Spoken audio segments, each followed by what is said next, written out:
자, 오늘 사실은 제가 어떤 말씀을 전할까 하다가 작년에 이제 여러분 이 앞에 현수막을 하면서 주제 선고로 잡은 것이 요한 1서 4장 8절입니다. 요한일서 4장 8절인데 한번 읽어 보실까요? 시작. 예, 밑에서부터 읽으셔야 돼요. 시작. 사랑하지 아니하는 자는 이는 하나님은 사랑이심이니라. 아멘. 사랑하지 아니하는 자는 하나님을 알지 못하나니 이는 하나님은 뭐라고요? 사랑이심이니라. 이 말씀을 전해야 되겠다라고 사실은 계속 기도하고 준비하던 가운데서 오늘 이 말씀을 준비하게 됩니다. 여러분들과 제가 2024년도 마지막 이제 주일 오전 예배를 드리면서 저와 여러분들의 지난 1년 동안의 신앙의 여정을 돌이켜 보면 정말 우리가 하나님의 말씀대로 얼마나 사랑하고 섬겼는가를 한번 되돌아볼 수 있는 시간이어야 된다라고 생각합니다. 여러분, 세상 사람들이 우리를 하나님의 사람인 줄로 어떻게 알까요? 여러분, 가수는요, 노래를 부르는 것 보면 역시 다르지요. 그죠? 가수하고 일반인들은요, 역시 노래를 부르는 거 보면 달라요. 그리고 여러분, 운동선수들은요, 역시 일반인들하고 같아요, 달라요? 달라요. 프로 선수들은 달라요. 제가 한참 농구를 좋아했을 때가 있었습니다. 농구를 좋아했을 때가 있어가지고 한강에서 농구공을 들고 농구를 막 열심히 하다 보면 가끔 프로 농구 선수들이 와요. 저는 김주성 선수라고 혹시 아시는지 모르겠는데 과거에 우리나라 국가대표 농구 선수 대단히 유명했던 사람입니다.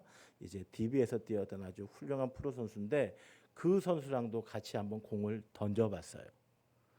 근데 역시 다르더라고요. 역시는 역시더라고요. 근데 여러분, 오늘 우리 그리스도인들을 향해서 혹시 여러분 지난 1년 동안에 당신 혹시 하나님의 자녀 그리스도인입니까? 라는 소리 혹시 들어보셨습니까? 아니면 내가 교회를 다니는 사람입니다. 내가 하나님의 자녀입니다. 라고 이야기를 하면 정말 그 사람들이 역시 그럴 줄 알았어요. 라는 소리 혹시 들어보셨습니까? 자, 우리 옆에 있는 분들 한번 보십시다. 자, 보시고 따라해 봅시다. 역시. 예, 그 다음 얘기는 안 하겠습니다. 예, 역시 당신은 하나님의 사람이군요. 이런 소리를 들을 수 있는 저와 여러분들의 삶이 되어지기를 원합니다. 왜냐하면 오늘 하나님의 사람은요, 뭐를 해야 되는 거예요? 사랑을 해야 되는 거예요. 오늘 요한일서 4장 8절에 분명하게 이야기하잖아요. 사랑하지 아니하는 자는 누구를 알지 못한다고요? 하나님을 알지 못한다라고 기록되어 있습니다. 요한복음 13장 34절 보게 되면 또 뭐라고 기록되는가 하게 되면 새 계명을 너희에게 주노니 서로 사랑하라. 내가 너희를 사랑한 것 같이 너희도 서로 사랑하라. 너희가 서로 사랑하면 이것으로서 모든 사람이 너희가 누구인 줄 알리라? 내 제자인 줄. 너희가 내 사람인 줄 내가 알겠다. 뭐하면? 사랑하면. 자, 여러분 요한일서 3장 11절에 보게 되면 이런 말씀이 있죠. 우리는 서로 사랑할지니 이는 너희가 처음부터 들은 소식이라 라고 이야기합니다. 여러분 요한일서는요, 에베소 공동체 당시 초대교회 공동체에게 쓴 편지입니다. 그런데 공동체 믿음의 사람들에게 쓴 편지이기 때문에 분명하게 선포합니다. 너희들이 예수 그리스도를 알게 된 그 순간부터 너희들은 뭐 해야 된다는 것을 알았다? 사랑해야 된다는 것을 알았다. 그러니까 너희는 서로 사랑하라 라고 이야기합니다. 요한일서 3장 23절에 보게 되면 또 뭐라 되어 있습니까? 그의 계명은 이것이니 곧 그 아들 예수 그리스도 이름을 믿고 그가 우리에게 주신 계명대로 서로 사랑할 것이니라. 그의 계명을 지키는 자는 주 안에 거하고 주는 그의 안에 거하시나니 우리에게 주신 성령으로 말미암아 그가 우리 안에 거하시는 줄을 우리가 뭐 하느니라? 아느니라. 오늘 우리가 사랑할 때 우리 안에 누가 거하시는 줄요? 예수 그리스도가 거하시는 줄 그가 우리 안에 예수 그리스도가 거하시는 줄 알게 되어진다라고 이야기를 합니다. 아까 읽었던 말씀 가운데서 요한일서 3장 11절에 보게 되면 오늘 우리가 이제 처음 받았는데 그 사랑을 우리는 사랑을 해야만 한다라고 이제 명령형으로 기록하고 있습니다. 자, 그런데 여러분 오늘 우리가 사랑하면 예수님의 제자인 줄 안돼요. 오늘 사랑하면 우리가 역시 하나님의 사람이구나라는 소리를 듣게 된대요. 그런데 여러분 어떻게 그렇습니까? 오늘 우리 교회 안에 사랑이 가득 차고 오늘 우리가 만나는 많은 사람들 가운데 사랑이 가득 채워진 그러한 공동체임을 여러분 어떻게 확신하십니까? 그런 것 같아요? 네? 여러분 오늘 우리 교회가 정말로 사랑과 섬김이 가득 찬 하나님 안에 거하는 귀한 공동체가 되기를 주의 이름으로 간절히 소망합니다. 그런데 현실 가운데는요 그렇지 않아요. 교회 안에요 다툼이 있습니다. 분열이 있습니다. 미워함이 있습니다. 나누어짐이 있습니다. 이건 비단 우리 교회뿐만 아니라 여러분 교회의 모델이라고 할 수 있는 초대교회도 있었습니다. 여러분 우리 초대교회의 대표적인 교회가 어떤 교회가 있을까요? 예루살렘 교회죠. 마가의 다락방에 모여서 성령의 역사를 체험함으로 말미암아 거기에 모였던 성도들 중심으로 세워진 예루살렘에 있는 교회. 근데 예루살렘 교회가 정말 12사도가 목회를 하고 하나님의 은혜를 예수님의 은혜를 체험했던 많은 사람들이 있었던 교회임에도 불구하고 문제가 생겼어요, 안 생겼어요? 생겼어요. 어떤 문제가 생겼어요? 거기에 구제에 관한 것 때문에 갈등이 생겼어요. 헬라파 유대인들이 히브리파 유대인들을 막 원망하는 겁니다. 왜냐하면 히브리파 유대인들, 히브리파 과부들과 어려운 사람들은 구제에서 빠지는 경우가 없는데 헬라파들은 자꾸 빠진다는 거예요. 헬라파와 히브리파는 어떤 차이가 있습니까? 헬라파는요, 그 예루살렘 본토박이라고 생각하시면 돼요.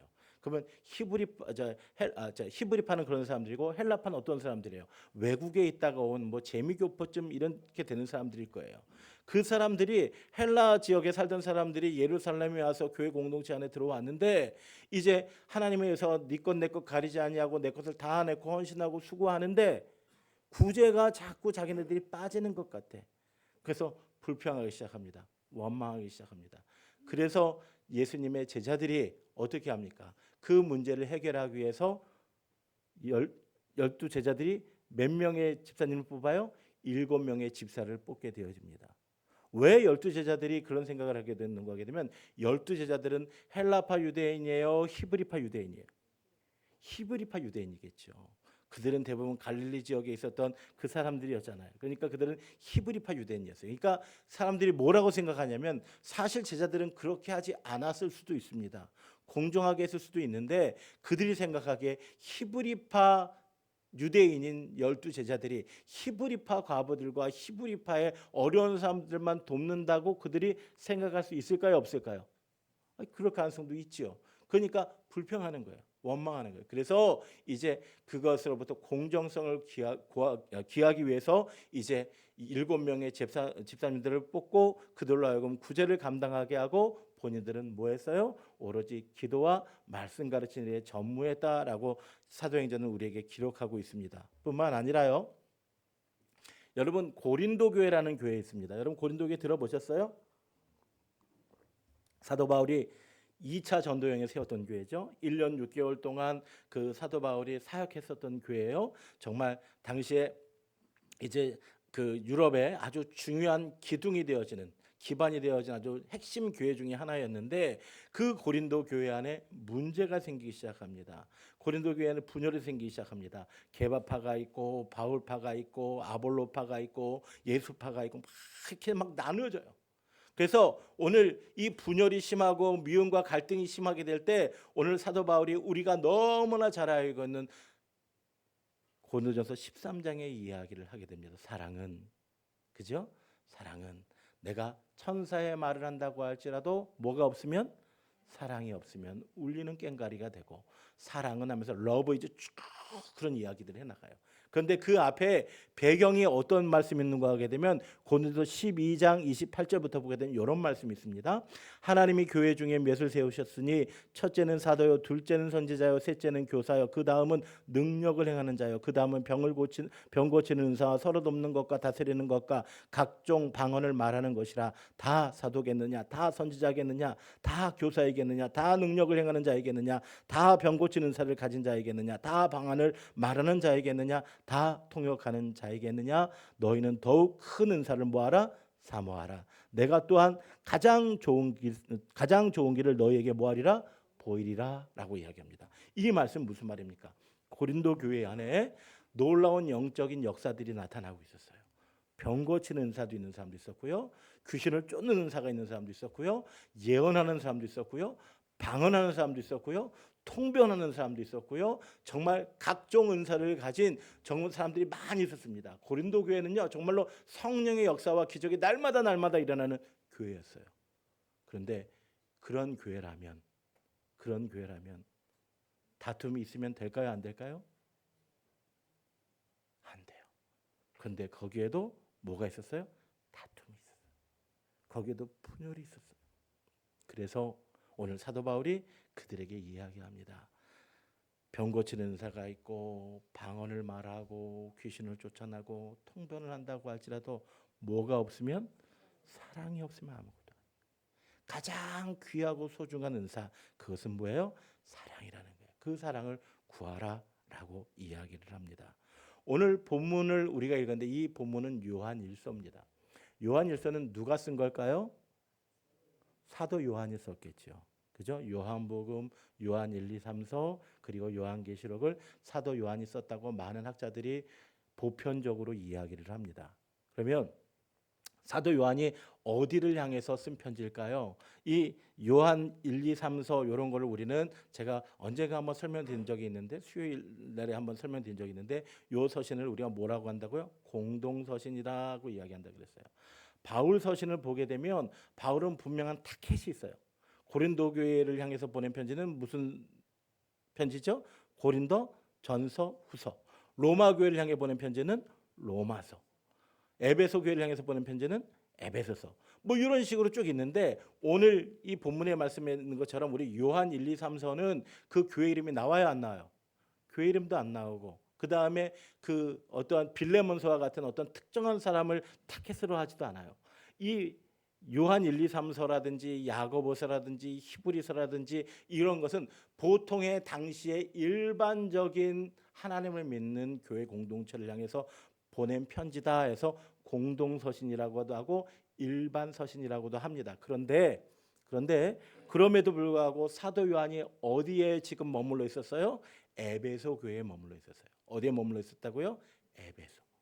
여러분, 이 에베소 교회는요, 정말 대단한 사람들이 사역했던 교회들이에요. 에베소 교회를 맨 처음에 이제 사역했던 사람이 누구예요? 사도 바울이에요. 사도 바울이고, 그리고 좀 지난 다음부터 그 교회를 감당했던 사람이 누구예요? 바로 사도 요한이에요. 이 훌륭한 주의 일꾼들이 있으니까 이 에베소 교회가 훌륭한 교회겠죠. 그죠? 성령이 충만한 교회고 말씀이 충만한 교회였어요. 그래서 여러분, 소아시아 7교회를 이제 제가 아마 신년부터 우리 교회 비전을 이야기하면서 7교회 이야기를 할 텐데, 에서버두, 사빌라, 그죠?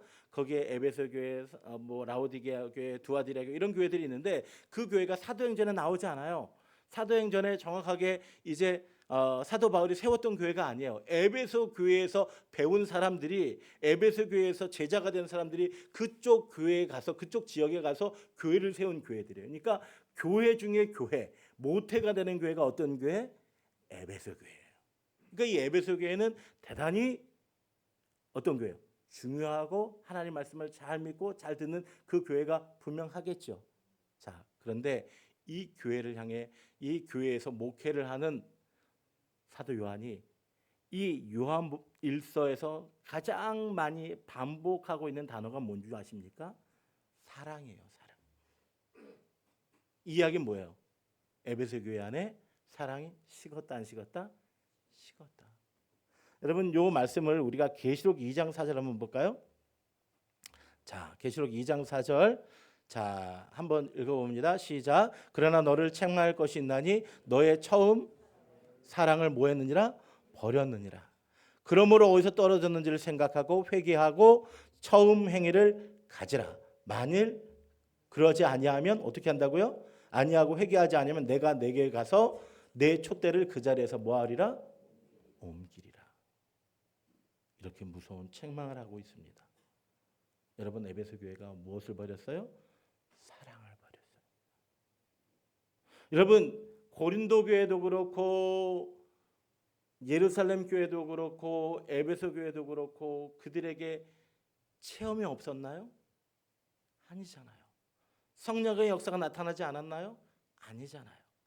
성령의 역사가 나타났습니다. 방언도, 병 고치는 일도, 귀신을 쫓아내는 일도, 수많은 많은 기적들과 능력들이 나타났습니다. 그럼에도 불구하고 이 교회들이 똑같이 문제에 직면했던 건 무엇 때문이에요? 사랑 안에 온전히 거하지 못했기 때문에. 처음 사랑을 뭐 했기 때문이에요? 잊어버렸기 때문에. 처음 사랑을 잊어버렸기 때문에. 여러분, 오늘 본문 12절, 3장 12절 말씀 한번 볼까요? 자, 같이 한번 읽어봐. 시작.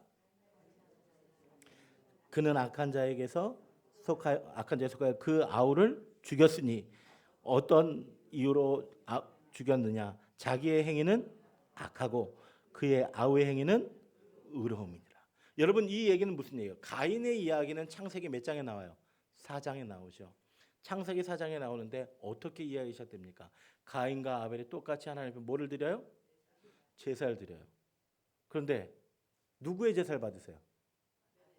아벨 제사를 받고 가인의 제사는 받으세요? 받지 않으세요? 안 받으세요. 그러면 문제가 누구에게 있는 걸까요? 아벨에게 있는 걸까요? 가인에게 있는 걸까요? 가인에게 있는 거예요. 만약에 내 예배가, 내 제사가 거절되었다면 가인은 여기에서 내가 하나님의 무엇을 잘못했을까 돌이켜서 회개해야 되겠죠. 그리고 하나님이 받으실 수 있도록 하나님 앞에 다시 한번 구별된 예배를, 구별된 제사를 드리는 것이 당연하겠죠. 그런데 어떻게 해요? 가인은 이 상황 속에서 누구를 향해서? 아벨을 향해서 묘미화살을 쏩니다. 그리고 그를 죽이게 되는, 살인자의 길을 걷게 되어지는 안타까운 모습을 우리가 알게 됩니다. 그런데 오늘 서로 사랑하라라고 이야기합니다. 11절 보세요. 우리는 서로 사랑할지니 이는 너희가 처음부터 들은 소식이다라는 얘기예요. 그런데 가인과 같이 하지 말라고 이렇게 딱 나와요. 이 얘기는 무슨 말이에요? 너희가 사랑해야 되는데 처음부터 너희가 사랑하라는 말씀을 배웠는데 그 계명을 배웠는데 너희들이 못하는 이유는 너희 가운데 어떤 모습이 있다는 거예요? 가인과 같은 모습이 있다는 거예요. 가인과 같은 모습이라는 게 어떤 모습이에요? 내가 하나님과의 관계가 식어버린 거예요. 하나님의 말씀 안에, 하나님의 은혜 안에 거하지 못하는 거예요. 내가 처음에는 하나님의 백성을 살았는지 모르겠으나, 처음에는 그 은혜 가운데 살았는지 모르겠으나 점점점 그 사랑이 식어서 처음 사랑을 뭐 하게 되는 거예요? 버리게 되는 거예요. 처음 사랑을 버리게 되므로 말미암아, 처음 행위를 버리게 되므로 말미암아 그 안에 미움이 있고 갈등이 있고 문제가 생기는 거예요. 그렇다면 여러분, 오늘 우리가 당연히 사랑해야 되는 그리스도인임에도 불구하고 우리가 사랑하지 못하고 우리 안에 미움이 있고 우리 안에 갈등이 있다고 한다면 여러분, 우리는 무엇을 점검해야 되나요? 내가 하나님과의 관계, 내가 하나님의 관계가 어떤가를 한번 점검해 볼 수 있어야 되는 겁니다. 여러분, 혹시 우리 가운데 용서가 안 되는 지체가 있습니까? 혹시 여러분 마음속에 마음에 걸림이 있는 그러한 분들이 있습니까? 그렇다면 여러분, 오늘 내가 먼저 하나님의 은혜 안에 있는지 그걸 먼저 한번 점검해 보시기를 바랍니다. 내가 하나님의 은혜 안에 있고 내가 하나님의 은혜 가운데서 정말 아무런 자격이 없고 아무런 그런 것들이 없는 나를 택하신 그 하나님의 은혜를 기억하면 오늘 우리는 하나님을, 그 사랑을 오늘 우리는 전할 수밖에 없어요. 여러분, 그 하나님의 사랑은 어떤 사랑이었어요? 이제 로마서 5장 6절, 8절, 10절에 보게 되면 사도 바울이 이렇게 이야기합니다. 우리가 아직 연약할 때에 기약대로 그리스도께서 경건하지 않은 자를 위하여 뭐 하셨다? 죽으셨다. 경건하지 않은 나를 위해서 우리가 아직 경건하지 않을 때 죽으신 거예요. 우리가 아직 뭐 되었을 때? 죄인 되었을 때 그리스도께서 우리를 위하여 죽으심으로 하나님께서 우리에 대한 자기의 사랑을 뭐 하셨느니라? 확증하셨느니라. 곧 우리가 무엇할 때? 원수 되었을 때에 그의 아들의 뭐로 말미암아? 죽으심으로 말미암아 하나님과 화목하게 되었은지 이렇게 이야기합니다. 여러분, 예수 그리스도께서 어떨 때 우리를 위해 십자가에 달려 돌아가셨어요? 우리가 하나님 앞에 원수 되었을 때, 우리가 하나님 앞에 죄인 되었을 때, 우리가 하나님 앞에 연약할 때 예수 그리스도께서 우리를 위해서 죽으셨어요. 그죠? 우리를 위해 죽으셨어요. 게다가 보세요. 요한일서 3장 16절에 보게 되면 이렇게 이야기합니다. 그가 우리를 위하여 목숨을 버리셨어요. 가장 소중한 목숨을 버리셨어요. 우리가 이로써 사랑을 알고 우리도 형제들을 위하여 목숨을 버리는 것이 뭐하다? 마땅하니라. 뭐하다고요? 마땅하대요. 여러분, 이 말씀은 어떤 말씀입니까? 여러분, 우리가 사랑하지 못하는 이유, 우리 안에 미움이 있고 우리 안에 갈등이 있고 우리 안에 용서하지 못하는 지체들이 있는 이유는 무엇 때문입니까? 여러분, 내가 하나님과의 관계에서 하나님의 은혜, 내가 죄인 되었을 때, 내가 하나님 앞에 원수 되었을 때, 내가 아직 연약할 때, 내가 경건하지 않을 때 나를 위하여 십자가에 달려 돌아오신 그 사랑과 그 은혜의 감격을 내가 뭐 했기 때문이에요? 잊어버렸기 때문이에요. 내가 처음 구원받았을 때, 내가 처음 하나님의 사람 되었을 때 아무런 자격이 없고 아무런 사랑받을 이유가 없는 나를 위해 십자가에 달려 돌아오신 그 사랑을 내가 받았다면, 그 사랑의 감격을 우리가 잊지 않고 있다면, 오늘 우리를 조금 섭섭하게 하고 우리를 좀 아프게 하는 그들을 용서하지 못할 수 있는 이유가 있을까요, 없을까요? 사실요, 제가 이 말씀을 준비하면서 제가 너무 힘든 부분이 하나 있었어요.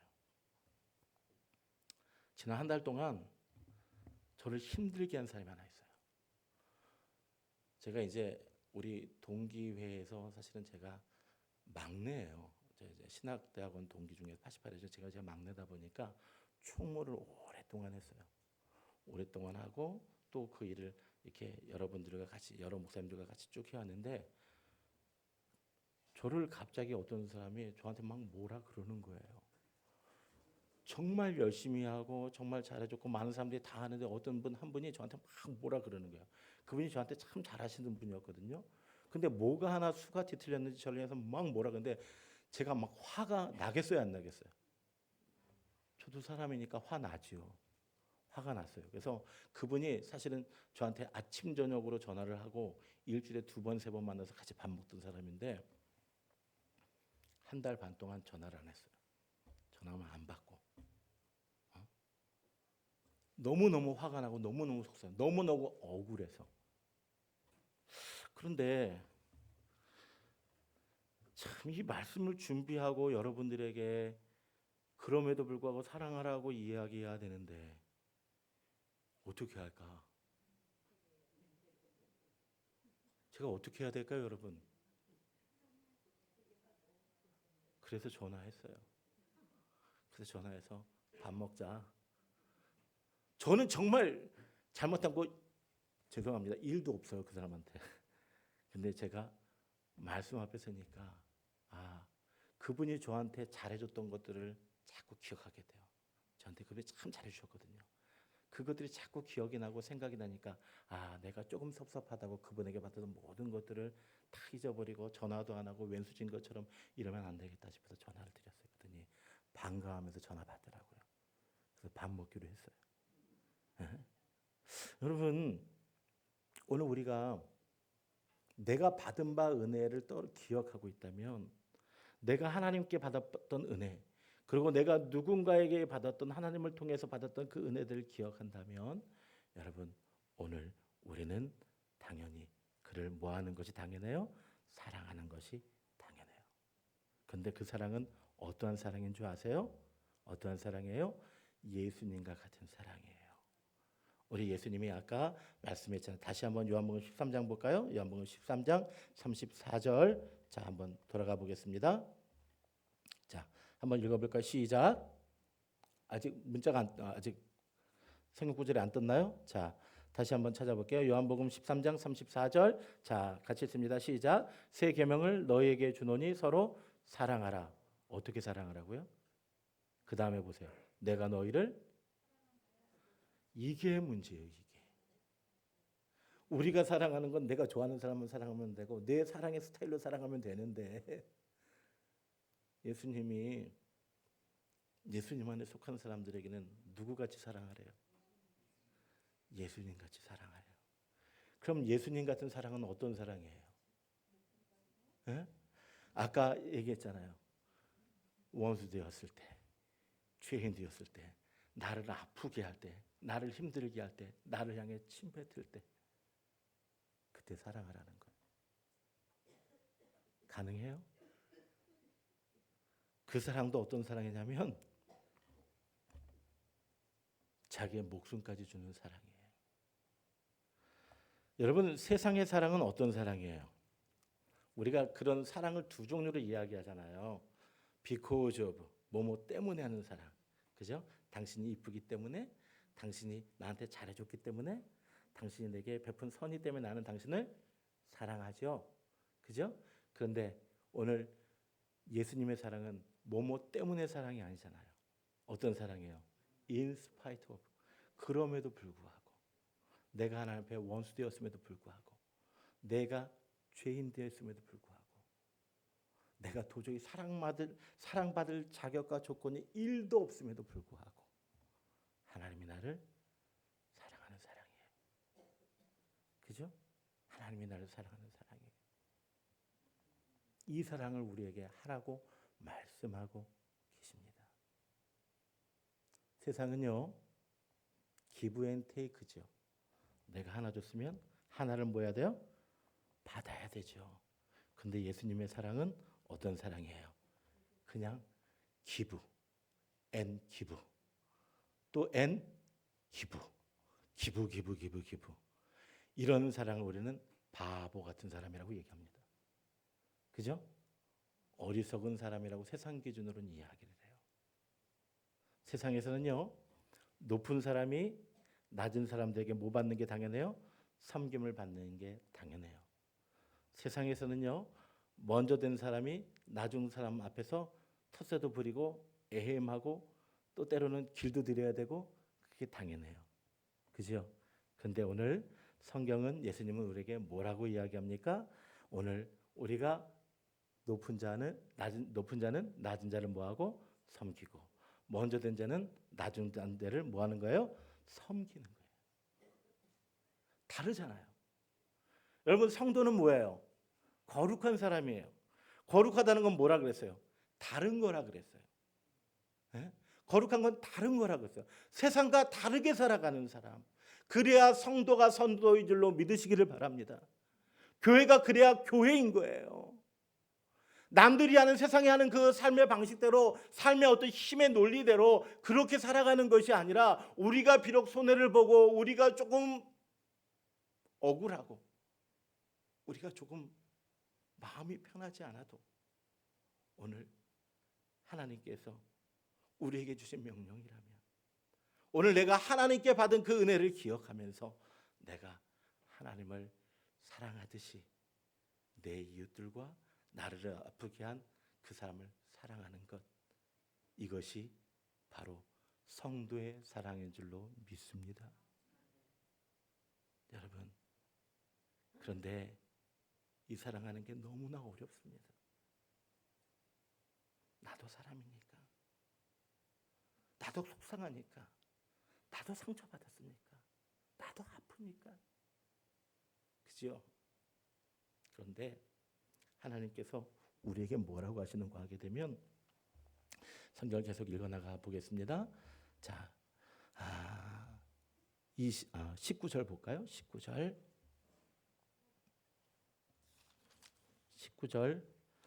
보겠습니다. 시작. 이는 우리 마음이 이로써 우리가 진리에 속한 줄 알고 또 우리 마음을 주 앞에서 굳세게 하리니 이로써 우리가 어디에 속한 줄 알고 진리에 속한 줄 안다는 이 앞에 이로써라는 말, 그 앞에 있는 모든 말을 받은 거예요. 여기에는 우리가 사랑하라는 거예요. 어떻게 사랑하라는 거예요? 말과 혀로만 사랑하지 말고 어떻게? 행함과 진실함으로. 행함과 진실함으로 하는 거예요. 그 앞에는 또 무슨 말씀이 기록됐어요? 17절에 보게 되니까 이 세상의 재물을 가지고 형제의 궁핍함을 보고도 도와줄 마음을 닫으면 하나님의 사랑이 어찌 그 속에 거하겠느냐. 여러분 한번 보세요. 누군가가 어려워요. 물질이 어려워요. 그러면 어떻게 해요? 그 사람이 나에게 와서 좀 빌려달라 해요. 꿔달라 해요. 그럼 여러분 어떻게 하시겠어요? 고민되죠? 이 사람이 갚을 수 있는 사람인가 없는 사람인가 우리 먼저 판단하죠. 그죠? 갚을 수 있는 사람인가 없는 사람 판단하고 이 사람이 신원이 확실해.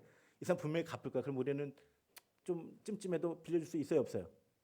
있어요. 근데 이 사람은 아무리 눈 씻고 봐도 이게 나올 구멍이 없어.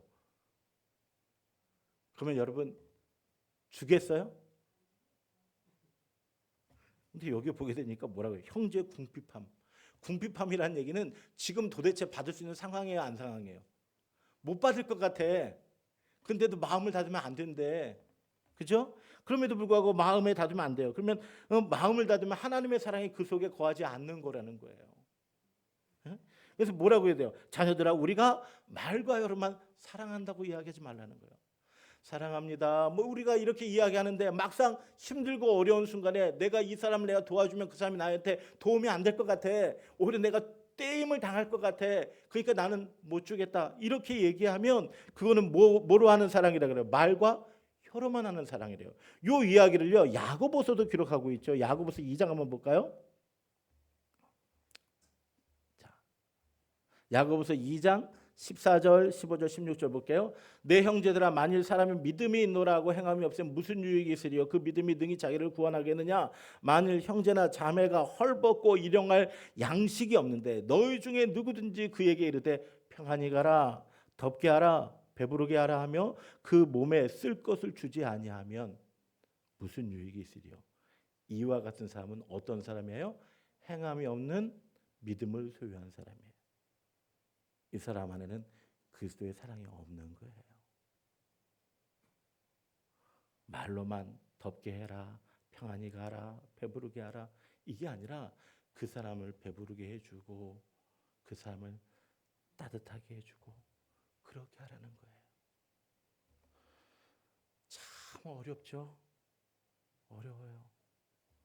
그리스도인으로 살아간다는 게 그래서 좁은 길인 거예요. 그리스도인 살아간다는 게 그래서 정말 만만치 않은 길이고, 그래서 우리는 날마다 하나님 앞에 엎드려야 되고, 그래서 우리는 하나님 앞에 죄인이라고 고백할 수밖에 없는 게 바로 그리스도인들의 삶이에요. 그럼에도 불구하고 우리가 그 사랑을 해야 되는 이유가 있지요. 무엇 때문에 그렇습니까? 여러분, 우리 성경을 계속해서 한번 읽어나가 보겠습니다. 21절 볼게요. 자, 사랑하는 자들, 자 20절부터 보겠습니다. 20절 봅니다. 시작. 이는 우리 마음이 혹 우리를 책망할 일이 있어도 하나님은 우리의 마음보다 크시고 모든 것을 아시기 때문이다. 하나님이 다 아신대요. 우리가 형제를 사랑하다가 손해가 나고 억울하고 내가 정말 그러해도 불구하고 그 사실을 누가 아셔요? 하나님이 아신대요. 하나님이 아신대요. 그러면서 21절 볼까요? 사랑하는 자들아, 만일 우리 마음이 우리를 책망할 것이 없으면 하나님 앞에서 뭐를 얻고? 담대함을 얻고 무엇이든지 구하는 바를 그에게 받나니. 우리가 무엇을 구하든지 우리가 그에게 뭐 한다는 거예요? 받게 된다는 거예요. 오늘 우리가 하나님의 예수님이 원하시는 그 사랑을 하게 되면 우리가 지금 당장은 손해가 나는 것 같고 억울한 것 같고 내가 지는 것 같아도 하나님은 다 아신다 모르신다? 아신다. 하나님은 다 아시고 그러한 모습들 가운데 그런 몸부림치는 가운데서 하나님 앞에 구하는 것들은 하나님이 다 뭐 해주시겠다? 들어주시겠다는 거예요. 여러분, 그러면 어느 게 더 남는 일이에요? 에? 지금 당장 내가 좀 물질이 손해나고 지금 당장 내 자존심이 좀 상하고 지금 당장 내가 좀 억울해도 누가 아시는데? 하나님이 아시는데, 하나님이 아시고 나의 연약함을 만져주시고 하나님이 그런 하나님 앞에 내가 몸부림치며 하나님 앞에 기도할 때 하나님이 내 기도를 다 뭐 해주시겠다는데? 들어주시겠다는데. 여러분, 여러분과 저는 어떠한 선택을 하시기를 원하십니까? 결론을 내리기를 원합니다. 23절 24절 보게요. 그의 계명은 이것이니 곧 그 아들 예수 그리스도의 이름을 믿고 그가 우리에게 주신 계명대로 서로 뭐 할 것이니라? 사랑할 것이니라. 그의 계명을 지키는 자는 누구 안에 있고? 주 안에 거하고 주는 그의 안에 거하시나니 우리에게 주신 성령으로 말미암아 그가 우리 안에 거하시는 줄을 우리가 아느니라. 여러분, 오늘 우리가 이 사랑을 하면 우리 안에 누가 계시다는 증거예요? 성령이 계시다는 증거예요. 여러분, 세상 사람들과 똑같은 사랑이 아니라 때로는 바보 같고 세상의 기준은 때로는 바보 같고 어리석고 때로는 세상 기준으로 보면 손해나는 그 사랑을 오늘 주님이 하셨기에 오늘 우리도 그 사랑을 하기로 감당하고 그 사랑을 하기로 감당하고 그 사랑을 우리의 삶 속에서 실천하고 행하면 하나님이 오늘 우리에게 가능한 모든 것들을 아시고 그리고 우리의 기도를 들어주실 뿐만 아니라 성령으로 우리와 늘 함께 하신다는 약속이 오늘 본문의 말씀 속에 기록이 되어져 있습니다. 여러분, 우리의 삶을 한번 되돌아보기를 원합니다. 여러분, 정말 2024년 후회 없이 사랑하셨습니까? 혹시 우리의 사랑은 세상 사람들과 똑같은 방식의 무엇 때문에 하는 사랑은 아니었습니까? 오늘 우리가 하나님을 사랑한다고 하면서도 우리가 성령 받았다고 하면서도 우리가 하나님 안에 거한다고 하면서도 우리의 사랑은 세상과 똑같은 사랑이 아니었는지 우리를 한번 되돌아볼 수 있는 귀한 시간 되어지기를 원합니다. 먼저 여러분 내어놓으십시오. 먼저 섬기십시오. 먼저 우리가 손해보고 억울해도 주님께서 우리에게 하신 명령이기에 내가 그리스도인이기에 우리는 사랑해야 된다는 사실을 꼭 기억하시면서 그리스도의 사랑으로 서로 사랑하시고 섬기게 되는 저 여러분 되기를 주 이름으로 간절히 소망합니다. 기도하겠습니다. 하나님,